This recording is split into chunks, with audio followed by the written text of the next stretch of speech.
Well, you may be asking yourself, what is the Trini doing at the Grenada Awards? Okay.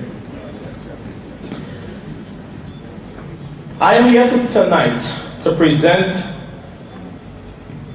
for the athletes, the fans, and the administrators gathered here this evening, hopefully the way forward.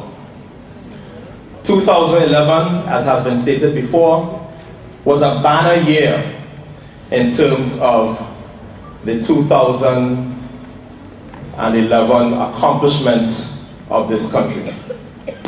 Now, as you know, every Grenadian has family in Trinidad and Tobago. Is that correct? Okay. So, let me take you back a little bit to a gentleman called Trevor James, who is Kirani James's uncle. And Kirani James's uncle told me that he has a young phenom nephew over in Grenada who is going to do big things on the world stage. You have to understand that I hear this on a daily basis.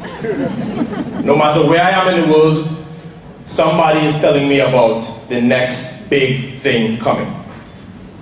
You guys seeing the video on the screen now? Okay, good. The reason why I'm making them show this video is that this video is when Kirani James, to me, showed up on my radar. Because it's one thing when you hear about it. This race is a race that I use to show some of my young athletes, including one of my charges, who is now the World Youth Champion, a title that you see Kirani winning here. This video is special, and as I said, I use it as an example. And the reason for that is, have you ever seen a young man win a World Youth title and be that upset? When I saw this video, I had never seen Kirani run before, but I knew immediately that this young man was special. But my presentation tonight is not just about Kirani. As I said, administrators, all the nominees tonight, I'd like you to pay special attention, because I believe this is the way forward. Now, one of the things that I need to immediately say publicly to Kirani is that now the pressure will start, because Grenada has never before won an Olympic medal, and now the pressure is going to be on you. Obviously, Grenada has had great success in the past on the track with Alain Francique, who was two-time. I guess he must be displaying his joy at winning the world title. But I don't think that since I've been here, or maybe I missed it because I didn't come back when Kirani came back immediately after his success. What Kirani did in 2011 is one of the most amazing years that has ever been had by any 18-year-old athlete ever.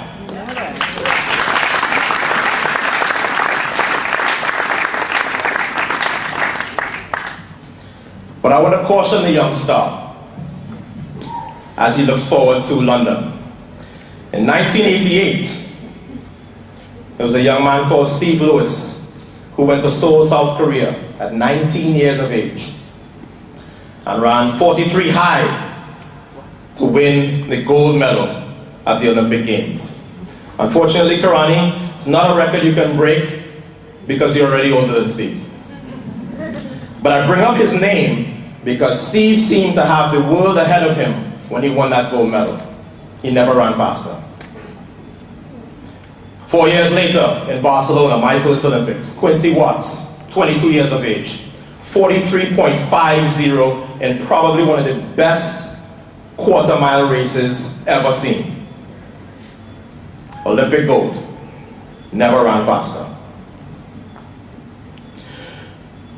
During my seemingly long introduction, which I want to thank the General Secretary for, she mentioned the fact that I was a World Junior Champion.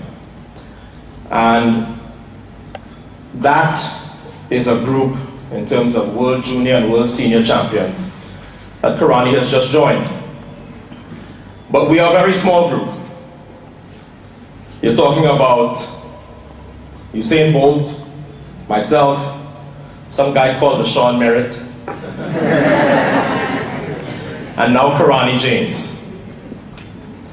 That begs the question though, what happened to all the other World Junior Champions in the sprints since that meet has been held since 1986? Where have they all gone? What's happened to them? Why are there only 4 gentlemen that have ever seen that sort of success in the senior ranks? It's not a simple answer to that, but one of the ways I can describe it is some athletes are simply ahead of the curve and others lose their way.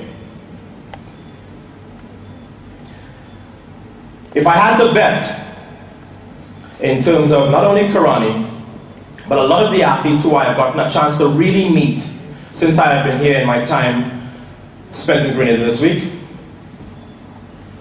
the 3 H's come to mind: humility, hard work, and hunger. You know, watch Kirani walk into a room, see him come get his award, his head goes down.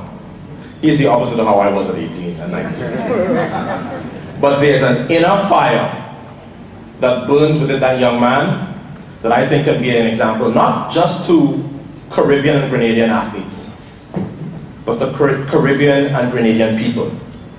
And that's the reason why it's a good bet to bet on Kirani. The hard work, well, that goes without saying. I think the 400 meters is the hardest event in track and field. So the fact that an 18-year-old has done it, he has my eternal respect. Hunger. This will be difficult.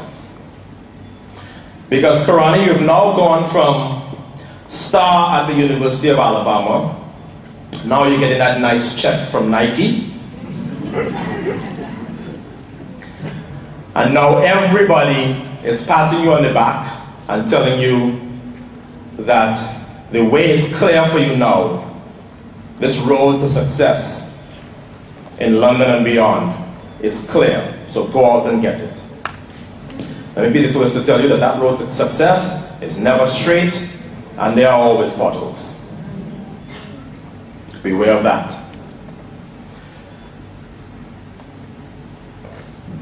Rondell, Grenada, with your and Kirani's exploits last year, put 2 people into the 400-meter World Championship final. No other country had more than 2. That is an amazing achievement. But now, to whom much is given, much is expected. Much is expected of both of you. And let me tell you how I think this should be manifested. You have a job now to come back home and what the politicians in the House, myself being a former one, briefly, will call press the flesh. If I had to look back at my own career and point to the things that I did right, one of the things that I did right is to come back home on a continuous basis and continue to try to have camps, do anything I could to interact with the young people and the young athletes of my country. That is a critical thing. Let me give you a very, very brief example of how that can work. I went to a primary school called Newtown Boys in Trinidad. And I was there, I always go back there, and people in fact started to complain and say, how come Ato only goes to the schools that he went to when he comes back? Which was true, because I needed to kind of broaden my horizons. But in one of those occasions, there was a young man who, as I was leaving, a whole bunch of those little children stopped me and said, listen, Mr. Boldon, you have to say a little something to this young man here, because he's the fastest man in our school. He's the fastest boy in the school. I said, okay. Well, I'm trying to get to my car, so I took the extra 2 minutes, and I said, okay, well, I am the king now, and I am passing you the crown. So you are now the king. And that little boy lit up. I didn't remember too much about the occasion. Fast forward to 2008, when Richard Thompson got his silver medal behind Usain Bolt in the 100 meters in Beijing. And I'm now part of his camp and part of his management team. And he says, you don't remember the day in Newtown, boys? I say, what day? He said, I'm the one you passed the throne to. Remember? You passed the crown to me, you gave me the throne. And I knew that day I could do whatever you did. Well, Richard Thompson has a silver medal just like I do.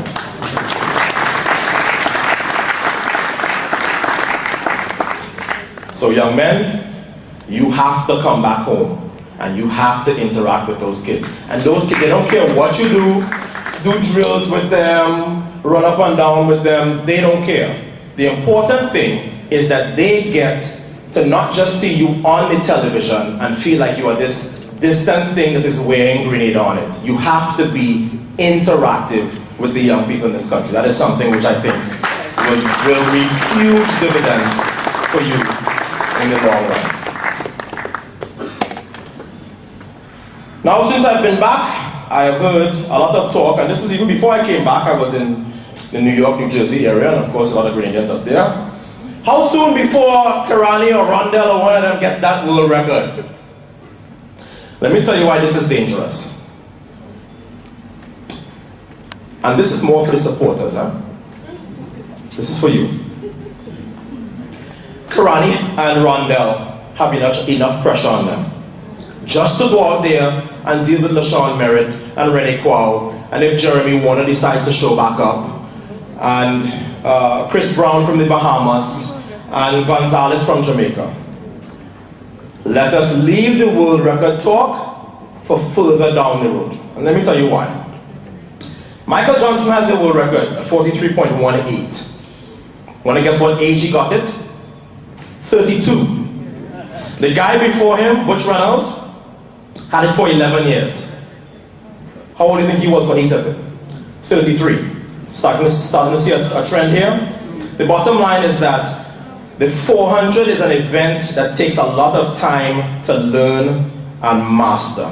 And 43.18, the current world record, took Michael Johnson his entire career. Easy on the world record talk. Let these young men worry about setting personal bests every year, about learning the event, getting stronger, getting better form, and I promise you that in the long term, you will have some legitimate shots at that world record. I don't just say this because I was a 400-meter runner, because I was not. But let me tell you what the extra burden becomes, and this happened to me. As I said, Kirani and I could not be more opposite in demeanor. So when I started to smell the world record coming, all I did was talk about it. And guess what the headlines read for about 2 or 3 years? Boldon runs 9.86, fails to break world record. Let me tell you from experience that when every time you run, and mind you, when I was running these 9.86s, the world record was 9.84, right? Let me tell you from experience that by putting that world record talk out there, all you are doing, I mean, you're talking about a world record is a once, this is the best that somebody has ever run this event. It happened one time. It makes what should be great races or good races subject to criticism because they were not the world record. Kirani has a lot of good races, and Rondell has a lot of good races in him that will not be the world record. Allow them, please, to compete and train freely without that added pressure.